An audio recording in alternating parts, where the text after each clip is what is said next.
Hello friend, তোমরা সবাই কেমন আছো? আশা করছি সবাই ভালোই আছো।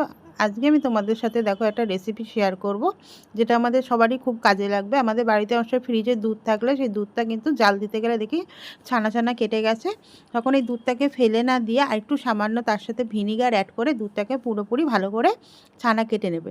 ছানা কাটানো হয়ে গেলে এবার হচ্ছে ভালো করে জল দিয়ে এটাকে 2 থেকে 3 বার ভালো করে ধুয়ে নেবে। ধোয়া হয়ে গেলে জলটাকে চিপড়ে জলটা বের করে নেবে। আর এদিকে হচ্ছে আমি মিক্সির মধ্যে চিনি নিয়েছি হচ্ছে 3 টেবিল স্পুন। 3 টেবিল স্পুন চিনিটাকে ভালো করে আগে পাউডার করে নেব। এবারে পাউডার চিনির মধ্যে অ্যাড করে দেব হচ্ছে ফাটানো ছানাটাকে দিয়ে ভালো করে এটা একটা পেস্ট করে নেবো, ফাইন পেস্ট করে নেবো। এবার তার সাথে আমি অ্যাড করে দিচ্ছি হচ্ছে গুঁড়ো দুধ দিয়েছি হচ্ছে আমি 2 টেবিল চামচ।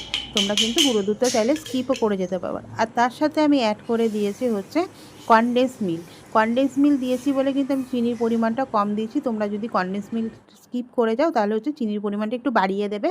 আর তার সাথে অ্যাড করে দিচ্ছি হচ্ছে এলাচ, 4 থেকে 5টা এলাচ নিয়েছি। এলাচটাকে ভালো করে পাউডার করে নিয়েছি। নিয়ে হচ্ছে এবার মিশ্রণটার মধ্যে ভালো করে সব কিছু দিয়ে ভালো করে ফ্যাটিয়ে নেব। আর এদিকে হচ্ছে একটা বাটিতে আমি হচ্ছে একটা পেপার নিয়েছি। পেপারের উপরে ঘি ব্রাশ করে নিয়েছি।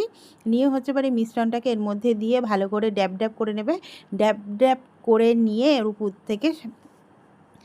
থেকে জাফরান বা তোমরা তোমাদের পছন্দ মতন যে কোনো ড্রাই ফ্রুট দিতে পারো।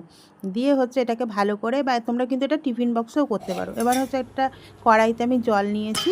জলের মধ্যে একটা স্ট্যান্ড বসিয়ে নিয়েছি। নিয়ে হচ্ছে বাটিটা, ছানার মিশ্রণের সেই বাটিটা এর মধ্যে বসিয়ে দিয়ে এটাকে ভাপ দিয়ে নিয়েছি হচ্ছে 25 থেকে 30 মিনিট মতন। আর একটা চাকু দিয়ে এরকম চেক করে দেখবে যে চাকুটা যদি ক্লিয়ারলি বেরিয়ে আসে তাহলেই মনে করবে ভাপানো হয়ে গেছে, তাহলে রেডি হয়ে যাবে আমাদের ভাপানো সন্দেশ।